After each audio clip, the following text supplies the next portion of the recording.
In these trying times of the COVID pandemic, when all of us have been forced to become marooned to our homes, suddenly we have woken up to the importance of distractions which help us to move along these anxious and dull times.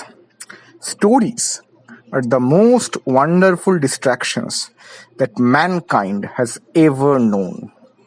Stories bring into focus all sorts of emotions in us. We tend to find joy, ecstasy, laughter, bliss, fear, suspense, dread, repulsion, and horror, all from these wonderful distractions.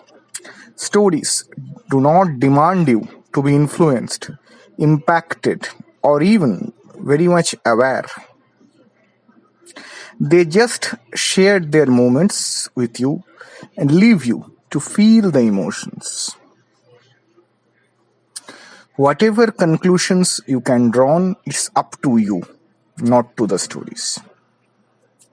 I dedicate this channel to all my friends across the globe who would love to have some of these wonderful distractions to get on with their dull times, either during these dull maroon times of pandemic or any time hereafter. Today, we are going to share the story Fragment of a Diary, written by the Mexican author Amparo Davila. Amparo Davila was born in the Mexican town of Pinos in the year 1928. The author is best known for her short stories that deal with the themes of fantasy, uncanny, and the darkness that lives buried deep inside human soul, but which is waiting to come out anytime at an opportune moment. The story, Fragment of a Diary, has been collected from the author's collection of short stories called The House Guest and Other Stories. The author left this world on April 18, 2020. Without wasting further time, let us go straight to the story.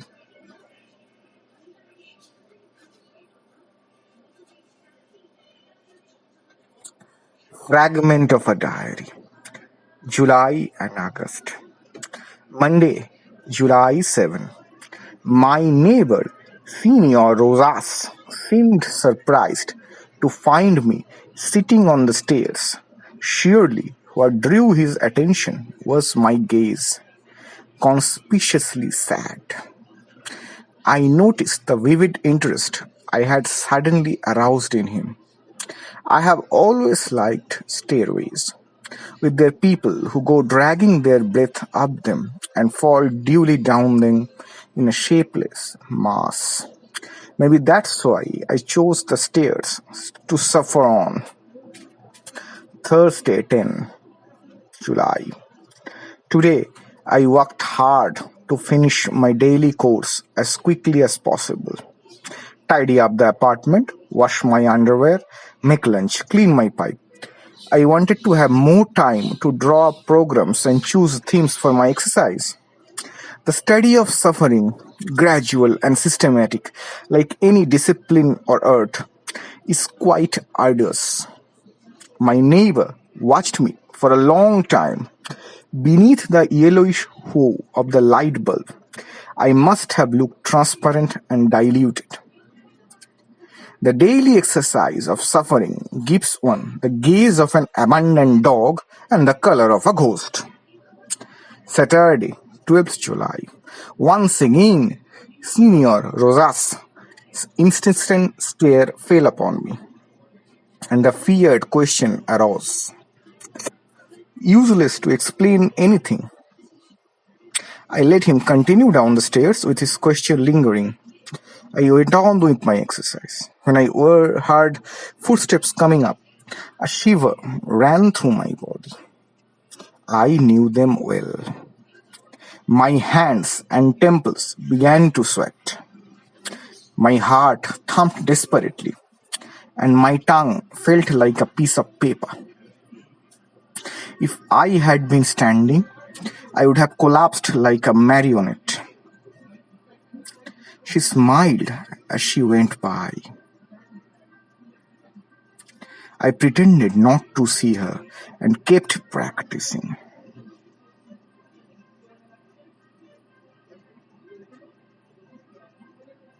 Thursday, July is the 17th.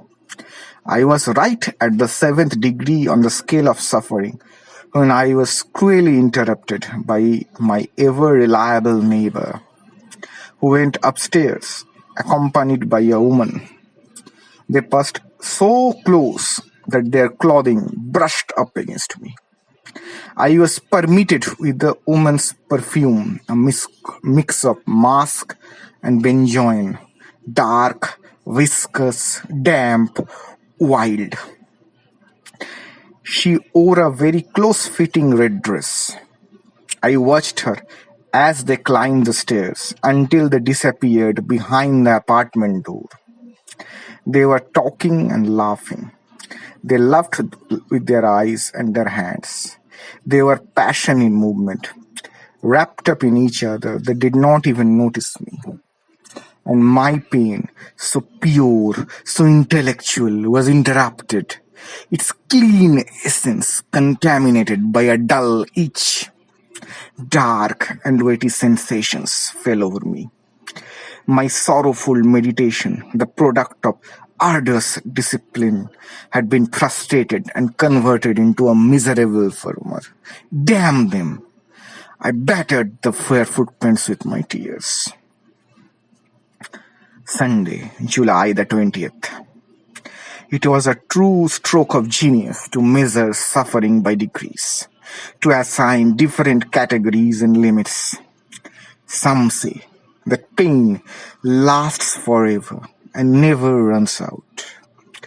But I believe that past the 10th degree of my scale, all that's left is the memory of pain, hurting only in recollection.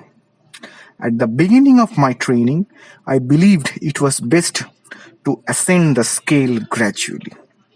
Very quickly, I found this to be a poor experience.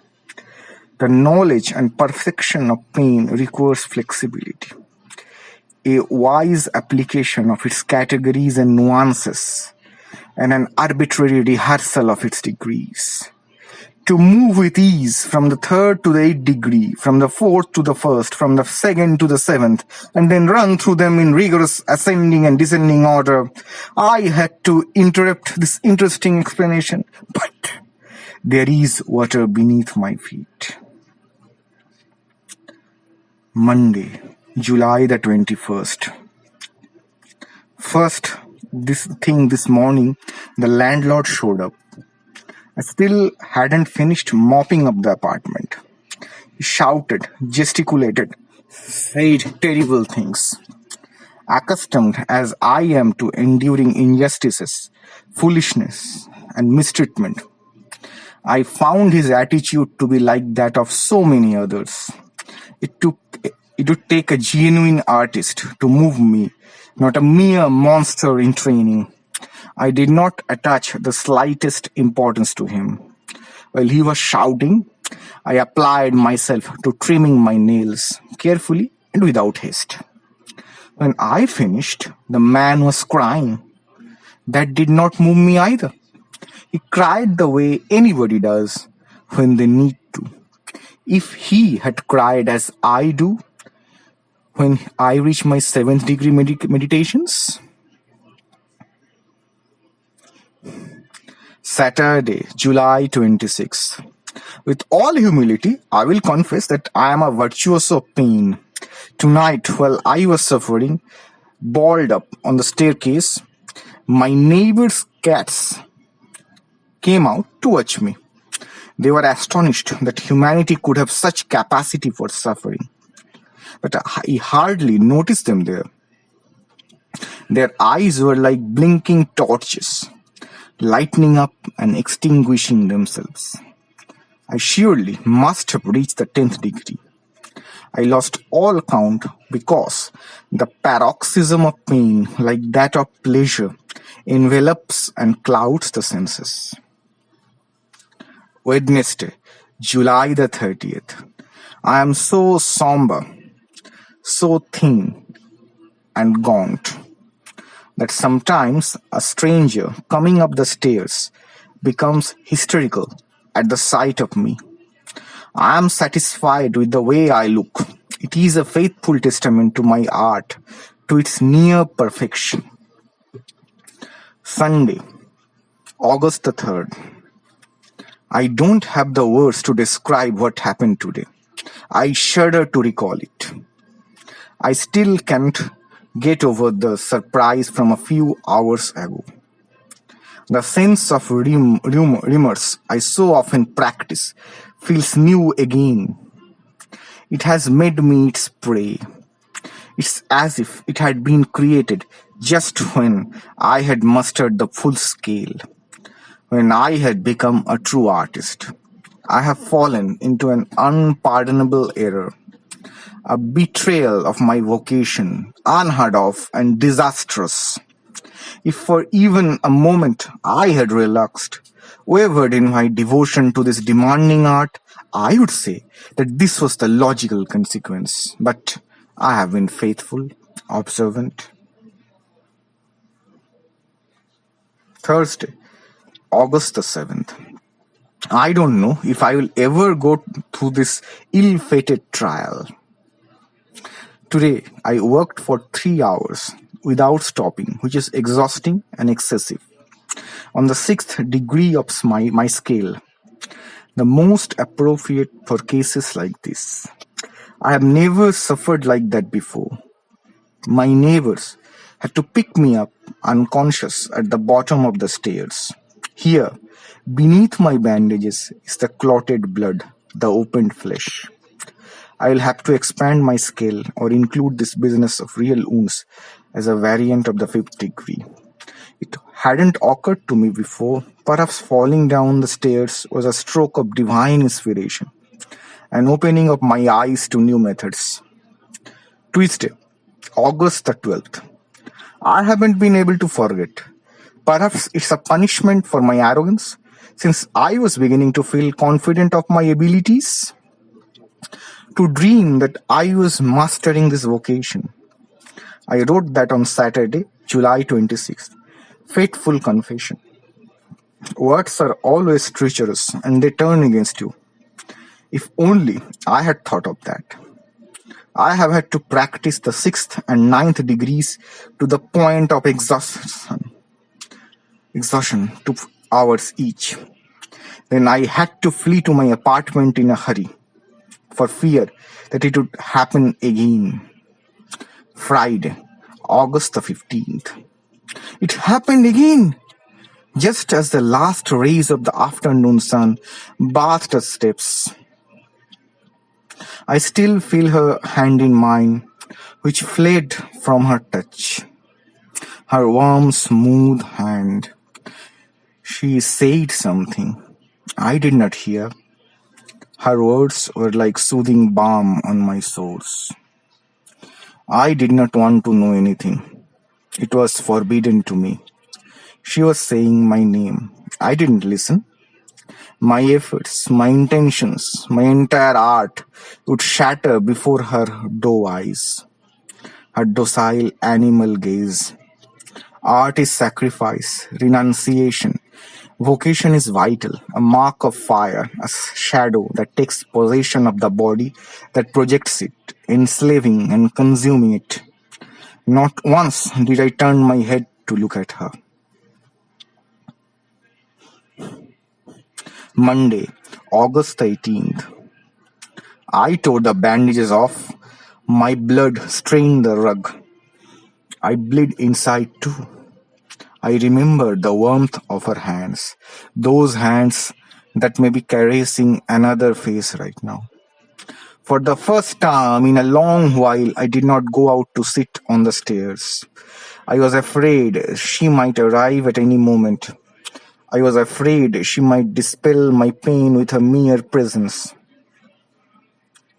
Saturday, August the 23rd. In the morning, Senior Rosas came. He thought something had happened to me since I was not in my usual corner of the stairway. He brought me some fruit and a bit of tobacco. Nevertheless, I suspect he is not sincere in his concern. There is something secretive and shadowy in his demeanor. Maybe he's trying to buy my silence. I have seen the woman he brings to his apartment. Maybe he wants... Tuesday, August the 26th. In order to feel closer to the stairway, I practiced the 4th and 7th degrees next to the closed door. I heard her footsteps pause several times on the other side of it. I felt the heat of her body through it. Her perfume seeped into my lonely room. From outside, she disturbed my solitude, violating my defenses. I understood between sobs that I loved her. Friday, August the 29th. I love her, yes, and yet she is my worst enemy. The one who can put an end to what constitutes my reason for being. I loved her ever since I felt her hand in mine. If I were a common, everyday individual, like Senior Rosas or the landlord, I would sleep with her and be shipwrecked by her tenderness. But I owe myself to pain. To the pain I practice day after day until achieving its perfection. To the pain of loving her and seeing her from afar through a keyhole. I love her, yes, because she slips smoothly along the stairway like a shadow or a dream. Because she does not demand my love and only occasionally peeps into my solitude.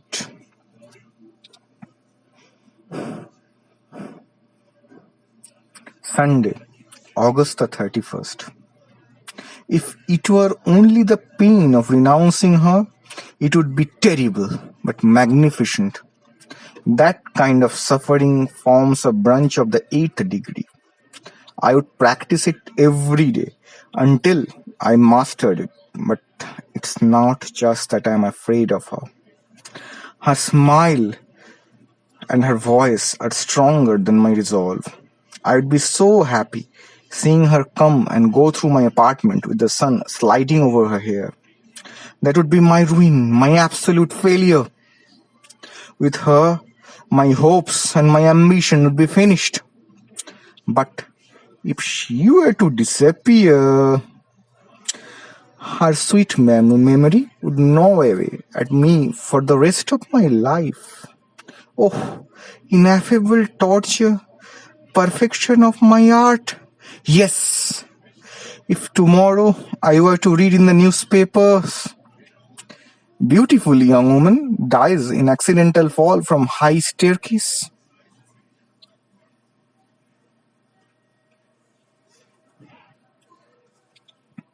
Who says that the Mariana Trench is the deepest place on this earth?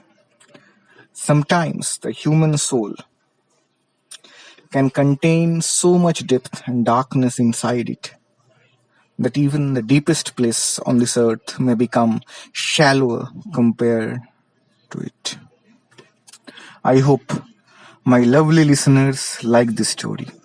Next time, I will bring another story that will be as wonderful as a distraction as this one. Till then, good night and goodbye.